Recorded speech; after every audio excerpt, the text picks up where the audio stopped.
और मैंने पार्टी बनाई और प्रखंडे में हम हार गए, बूथे पे हम हार गए, तो ठन लड़ेगी तो पैसा का कोई खर्च नहीं वहाँ होगा। हम विधायक हैं, लेकिन गैस सिलेंडर हमको भी नंबर लगाने के बाद ही मिलेगा। 5,000 लोगों ने डिसीजन लेके उसको बनाया, आपको मानना पड़ेगा। विधायक को क्या, आम आदमी कैसे धूप में खड़ा रहता है, बस में बैठता है तो कंडक्टर उससे कैसे बात करता है।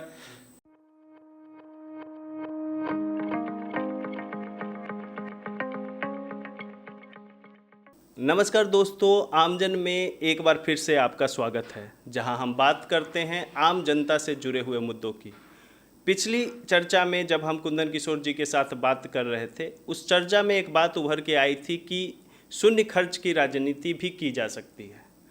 मुझे यह नहीं लगता है कि बिना पैसे की राजनीति इस समाज में और जो परिवेश है अपना उसमें किया जा सकता है, लेकिन हम फिर भी ये जानने की कोशिश करते हैं कि आखिर ये शून्य खर्च राजनीति है क्या। तो कुंदन जी, स्वागत है आपका आमजन में। आप हमें ये बताएं कि ये शून्य खर्च की राजनीति आखिर है क्या। नमस्कार सभी दर्शकों को और आपको भी आलोक जी, और आप सबको फिर बहुत बहुत धन्यवाद कि आपने पिछले वीडियो को स्नेह दिया, इस बार भी आप देंगे। और सवाल जो है कि शून्य खर्च राजनीति क्या है। आलोक जी, पैसा से सत्ता और सत्ता से पैसा, गणतंत्र के लिए यही बहुत बड़ा खतरा है कि पैसा से सत्ता और सत्ता से पैसा का जब तक संबंध टूटेगा नहीं, तब तक सारा दोष राजनीति में भरता चला जाएगा। जितना दोष अभी है, इससे भी कई गुना ज़्यादा खर्चीला, महंगा और दूषित राजनीति आपको देखने के लिए मिलेगा। जब राजनीति से हम पैसा को अलग कर देंगे, तब यह बिल्कुल सेवा के भाव में आ जाएगा, तब यह बिल्कुल सेवा हो जाएगा और राजनीति बिल्कुल शुद्ध हो जाएगी। तो क्या यह संभव है इस समय, इस परिस्थिति में, बिना पैसे के जब एक भी काम नहीं किया जा सकता है, कोई भी छोटा से छोटा काम हो या बड़ा से बड़ा काम हो, तो कोई भी आदमी बिना पैसे के सेवा भाव से राजनीति कैसे कर पाएगा।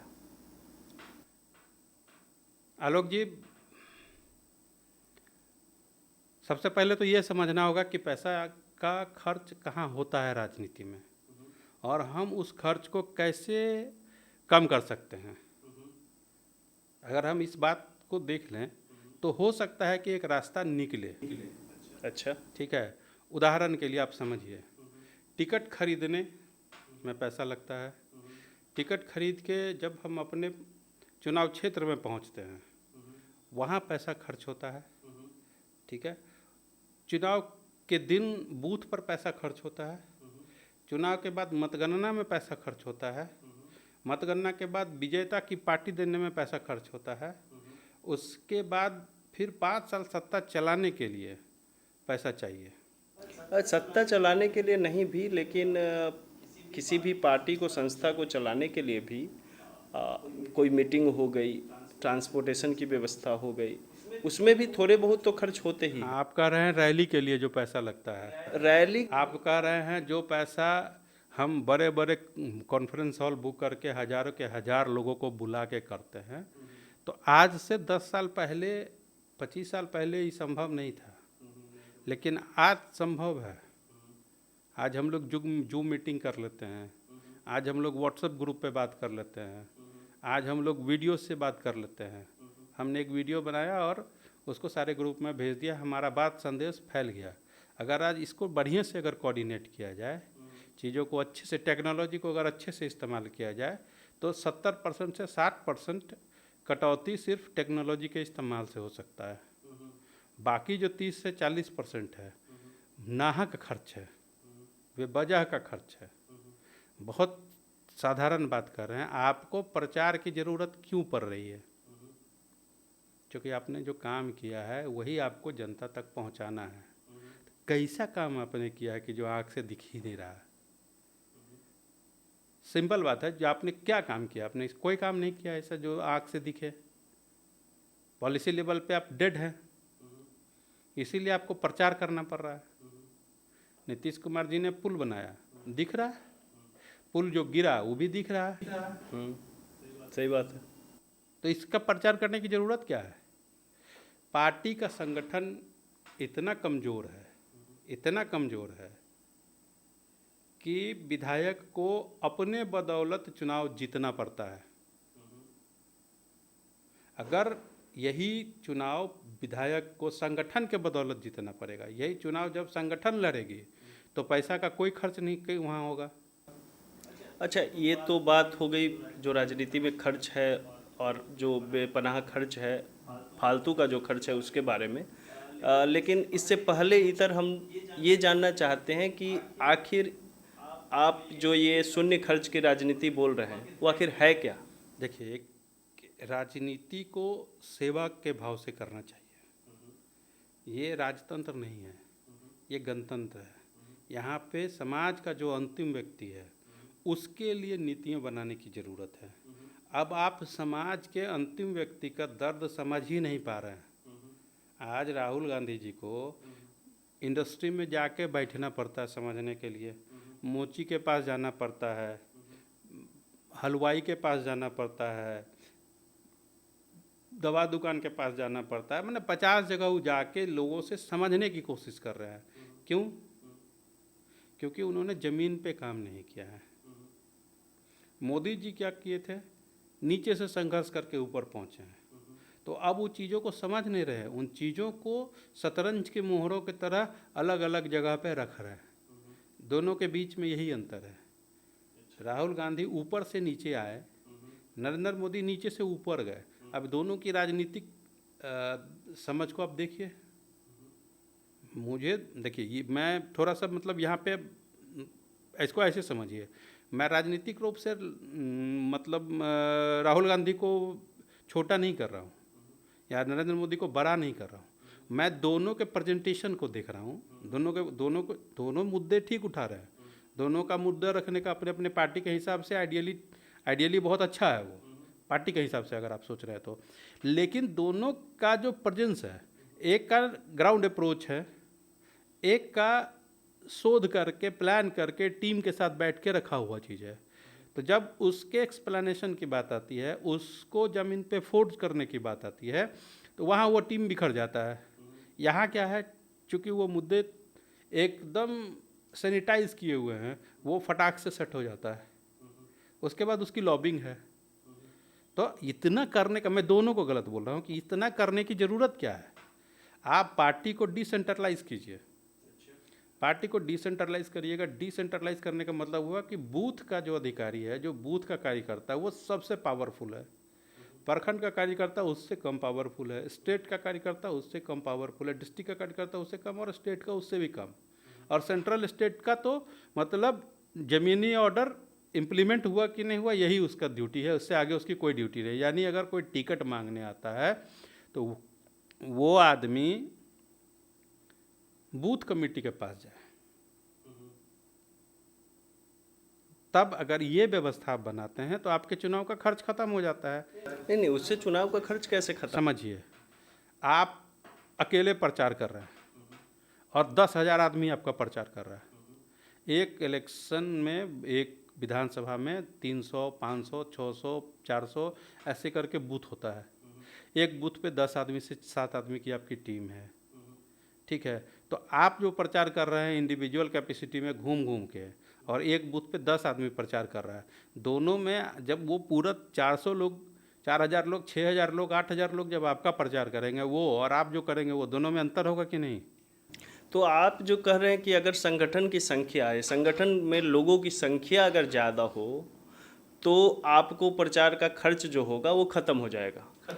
हाँ, क्योंकि आप माउथ पब्लिसिटी आपकी जा। आपके विधायक जो हैं वो पिछले 5 साल से लगातार वहाँ पे काम कर रहे हैं, सोसाइटी के लिए काम कर रहे हैं। लोगों ने पूरा इलाके में 400 बूथ है तो 350 बूथ ने हामी भरी, 100 बूथ ने कहा कि नहीं हमको दूसरा कैंडिडेट चाहिए, लेकिन 350 बूथ ने कह दिया हाँ, तो बाकी 100 बूथ भी उसको सपोर्ट कर रहा है, चूँकि मेजोरिटी से वो जीत के आया है।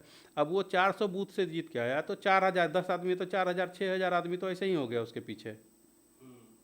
6,000 आदमी हो गया और उसका फैमिली जोड़ लीजिए, अगर 2 ही वोट दिलवा पाया तो 15 से 20,000 वोट, यानी 6 से 4%, 6%, 8% वोट तो वैसे ही लेके आ रहा है। बिना किसी प्लानिंग के, बिना किसी स्ट्रैटेजी के हम बात कर रहे हैं, सिर्फ ये आपके स्ट्रक्चर के बदौलत। उसके बाद आपकी आइडियोलॉजी क्या है।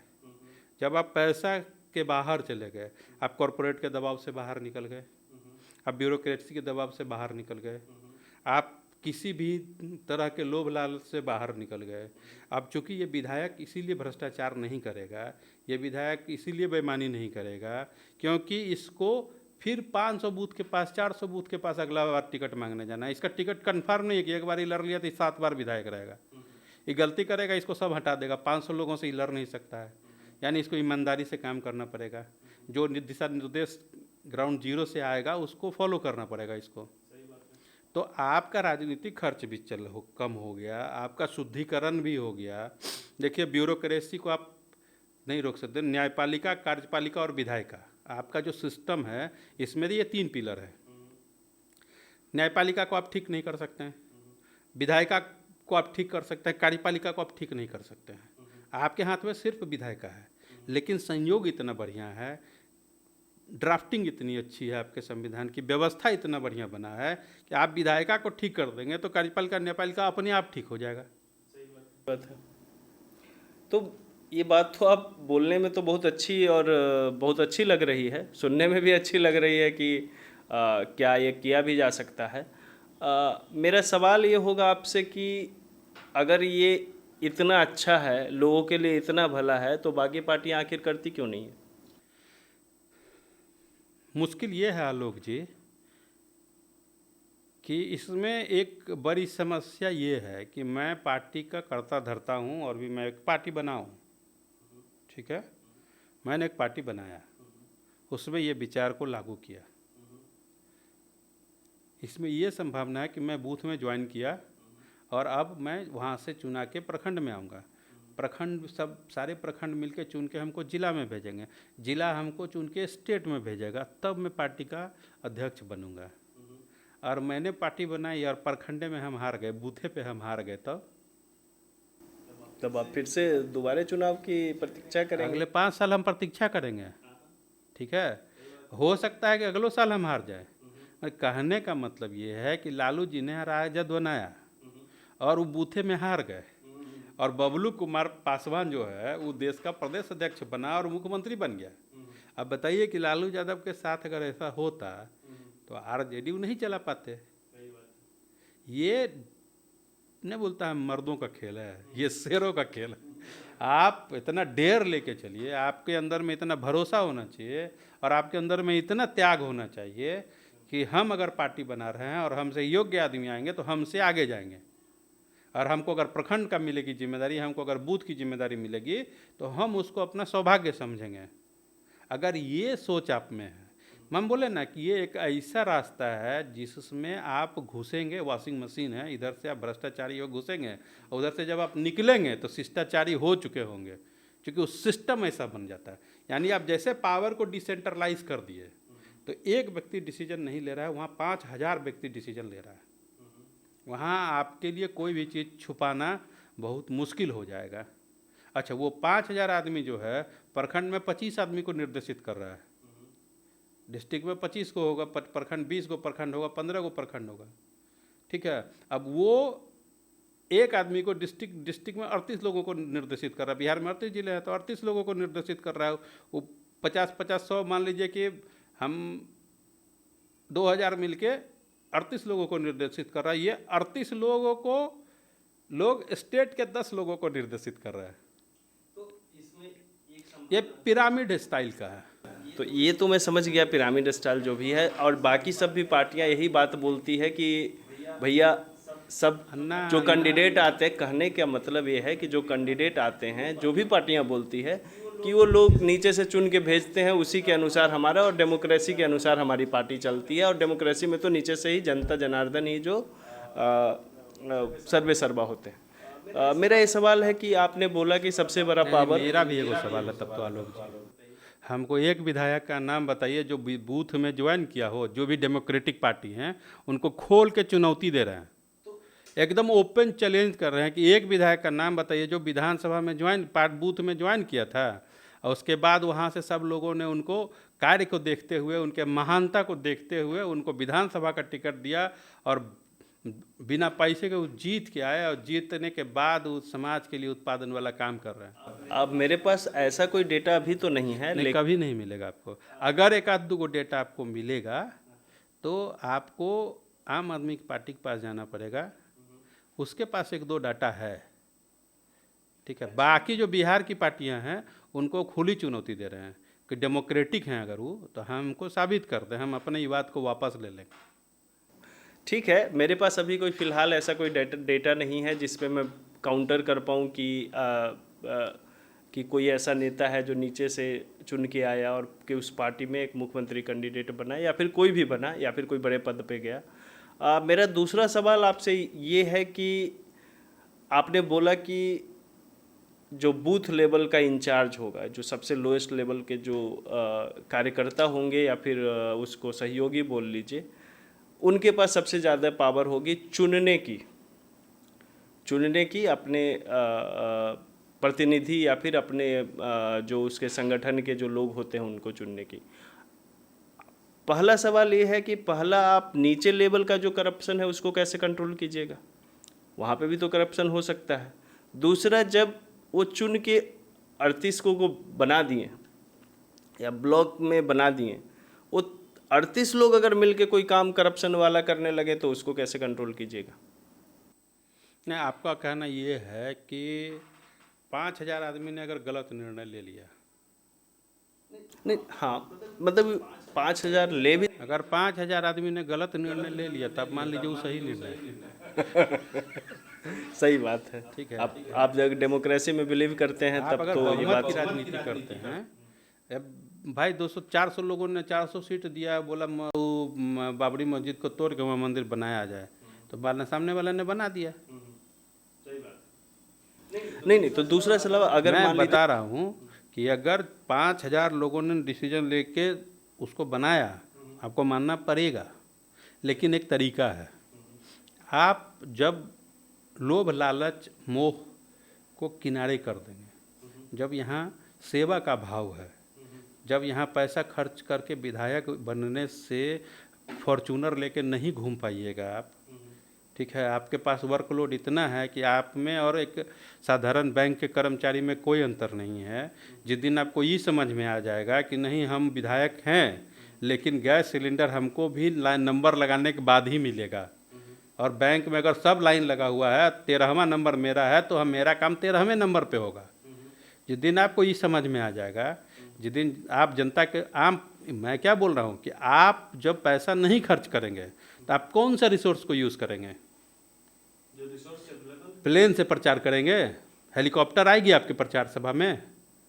पैसा तो है नहीं आपके पास, तो आप कैसे प्रचार करेंगे? आपके कार्यकर्ता प्रचार करेंगे। आपके विधायक के पास पैसा नहीं है तो फॉर्चूनर कहाँ से लेके आएगा? फॉर्चूनर नहीं ला सकता तो बस पकड़ के आएगा पटना विधानसभा अटेंड करने के लिए। उसको आम आदमी को उसको पता चलना चाहिए ना विधायक को कि आम आदमी कैसे धूप में खड़ा रहता है, बस में बैठता है तो कंडक्टर उससे कैसे बात करता है। 243 विधायक को आप पहचानते हैं? हम भी नहीं पहचानते हैं, मुख्यमंत्री जी भी नहीं पहचानते होंगे, है? तो भैया, तो जब बस में आएगा उसको पता चलेगा ना कि हम बस में आ रहे हैं, आम आदमी को क्या तकलीफ है। जब वो एसी में बैठेगा, चालान कट जाएगी, उसका फाइन जुर्माना कट जाएगा, तब उसको समझ में आएगा ना कि विधायक जी कैसे दिक्कत होता है लोगों को, तब वो व्यवस्था के लिए काम करेगा। एक ऐसा माध्यम है ना, आप राजनीति से पैसा को हटा दीजिएगा, एकदम पवित्र हो जाएगा, यहाँ भाव ही बदल जाएगा लोगों का। तो नहीं, ये तो ठीक था, लेकिन मेरा जो करप्शन आपका जो था बेटा, जो 38 लोगों को जो चुनने के बाद जब भ्रष्टाचार खत्म हो चुका ग्राउंड जीरो पे, जब मोह लोल लालच है नहीं, तो हम किसको चुनेंगे? हम उसको चुनेंगे ना जो सोना होगा, उसमें जो सोना होगा, जो सबसे यूज़फुल होगा, जिसका टेम्परामेंट सबसे बढ़िया होगा, जिसका विचारधारा सबसे अच्छा होगा, जिसका व्यवहार सबसे अच्छा होगा। इन्हीं पैमानों पे हम चुनेंगे ना। समाज जब बाइज्ड नहीं है कि हमको राजपूत को चुनना है, ये ब्राह्मण का इलाका है, ये यादव का इलाका है, नहीं चुनना है किसको चुनना है? अच्छा आदमी को चुनना है यार, हम लोग 5,000 आदमी मिलकर चुनेंगे। अब ये समझिए कि एक विधानसभा से एक आदमी चुन के आया, बहुत बढ़िया परफॉर्मर है, बड़ी तारीफ हो रही है उसकी। उसके बगल के विधानसभा से जाति के संदर्भ पे एक मूर्ख आदमी को भेज दिया। आप बताइए कि आप जब प्लेटफॉर्म पे खड़ा होंगे तो उस विधानसभा की बेइज्जती हो जाएगी। अब कंपटीशन वहाँ चला गया है, अब कंपटीशन फॉर्चूनर पे नहीं है, अब कंपटीशन चीनी मिल बनाने पे नहीं है, अब कंपटीशन इस पे नहीं है कि विधायक जी अपना 3 कट्ठा जमीन खरीदे हैं, पटना में मकान बना लिए हैं। अब कंपटीशन ही चल रहा है कि हमारे विधानसभा का प्रतिष्ठा नहीं जाना चाहिए। कंपटीशन चेंज हो गया है। तो अब क्या होगा, ये पूरा राजनीति का समीकरण ही बदल जाएगा। आप जिस समीकरण से अभी देख रहे हैं ना, आपको भी, आपके भी सोचने का तरीका बदल जाएगा। यही है जीरो खर्च राजनीति। एक ऐसा इंजेक्शन है जिससे गणतंत्र की 90% बीमारियों को ठीक किया जा सकता है। आमजन में आप जैसा सुन रहे थे, कुंदन जी बात कर रहे थे कि जीरो खर्च में कैसे मतलब कि हम लोग राजनीति कर सकते हैं और किया जा सकता है। आपके जो भी विचार होंगे वो कमेंट बॉक्स में ज़रूर लिखें। अभी के लिए इस चर्चा को यहीं समाप्त करते हैं। धन्यवाद।